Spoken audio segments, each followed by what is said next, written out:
Hey guys, welcome back to our next episode of How to Use Syncopation for the Modern Drummer. And in this episode, we're going to take a look at using the long and short notes as comping ideas in jazz and rock time.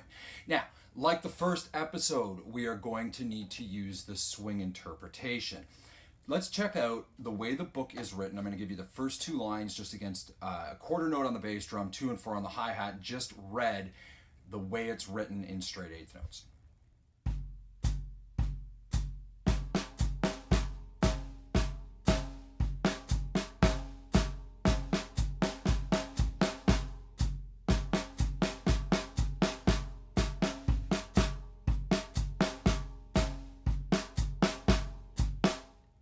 Now here's that same thing using it in the swing interpretation. Now what I mean by swing interpretation is that instead of playing straight eighths, the eighth notes are going to become the third parcel of the triplet, which is going to allow us to use this in jazz time. Let's check that out again against quarter note on the right foot, 2 and 4 on the hi-hat.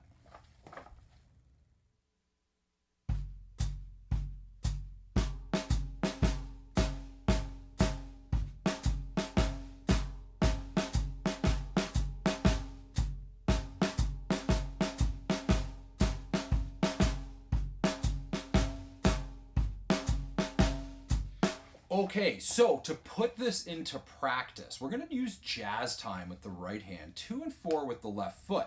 Now the way that we're going to read this is that all the eighth notes that lead into another note, so literally where they are just an eighth note, that's going to be played on the snare drum as a short note. Any of the longer notes, quarter notes, eighth notes that are tied are going to be played on the bass drum because that's a longer sound. So in other words, if we take a look at this first bar here on page 37, we have an eighth note followed by a quarter note, eighth note, quarter note, quarter note. So literally we're going to have snare drum, snare drum, bass drum against jazz time. Let's check that out really slow.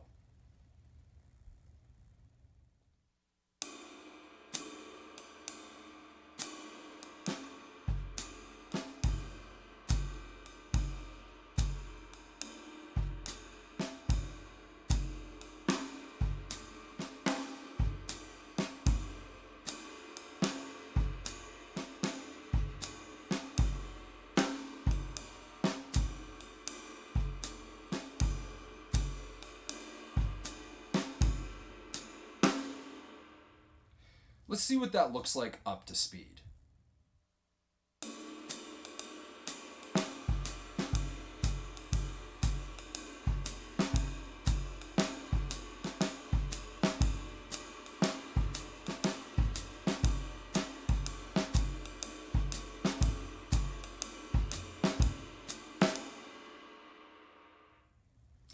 As you can see, this will give us a lot of really musical ideas, and they're not overly notey. And what I mean by that is a lot of guys, when they're learning how to play jazz, they learn how to play all these complicated comping patterns against the jazz ride cymbal, but it becomes very notey and not very musical. Doing syncopation in this regard is actually quite musical and very, very usable, and that's the important thing. You can actually take these ideas on a gig and use them. Now let's take a look at this same thing using a straight eighth note feel. So eighth notes with the right hand on the hi-hat, same thing. Long notes are going to be on the bass drum, short notes are going to be on the snare drum. This starts to give us a really nice broken time funk style feel. Let's check that out.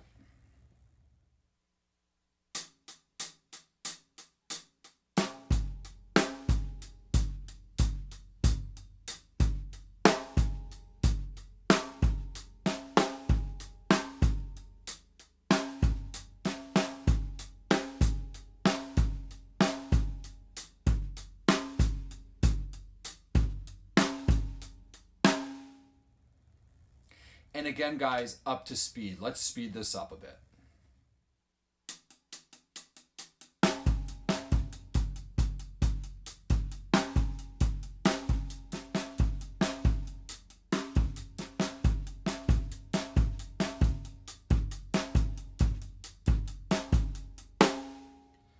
All right, guys, that's it for this lesson. Take your time and practice this stuff. This is very, very usable material, and we're going to take this quite a bit further. So it's really important that you get a handle on this stuff and just really become very, very comfortable with it. I do suggest using this stuff with some drumless play along tracks just to get a feel of how it feels in time with a bass player playing a walking bass line or a funk bass line. All right, guys, till next time, keep practicing.